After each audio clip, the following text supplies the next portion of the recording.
এখান থেকে প্যাটিস নিয়ে নিলাম। তারপর আমি আবার রান্নাবান্না শুরু করে দিয়েছি, পুরো ঘেমে ঠেমে একাকার অবস্থা। আলুটা ভেজে নিচ্ছি, মুইঠা ভাজা হয়ে গেছে।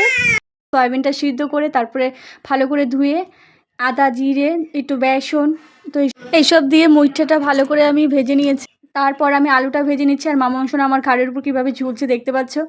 আলুটাও হয়ে গেছে ভাজা, লাল লাল করেই ভাজলাম, বেশ ভালো লাগে কিন্তু। একটু তেল অ্যাড করে কালো জিরে আর তেজপাতা ফোড়নে দিয়ে দিলাম।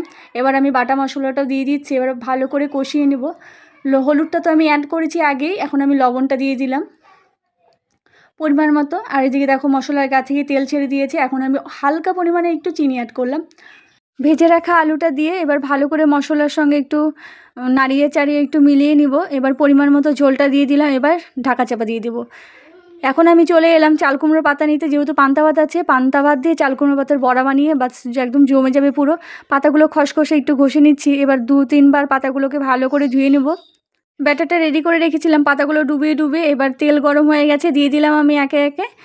আর এদিকে দেখো ঝোলটা ফুটে গেছে, আলুটাও সিদ্ধ হয়ে গেছে। একে একে সব মুইঠাগুলো আমি এখন ঝোলে দিয়ে দিলাম। মুইঠাগুলো দিয়ে ভালো করে একটু কষিয়ে গরম মশলার গুঁড়ো দিয়ে নামিয়ে দিলাম। আর দেখো আমি আবার বসে গেলাম খেতে, কারণ ভীষণ খিদে পেয়ে গেছে। আর পান্তা ভাত খাবো, কারণ গরম ভাত খাওয়ার একদম এনার্জি নেই। পান্তা ভাত খেয়ে আবার কাজ শুরু করবো। উফ, দারুণ লাগছে।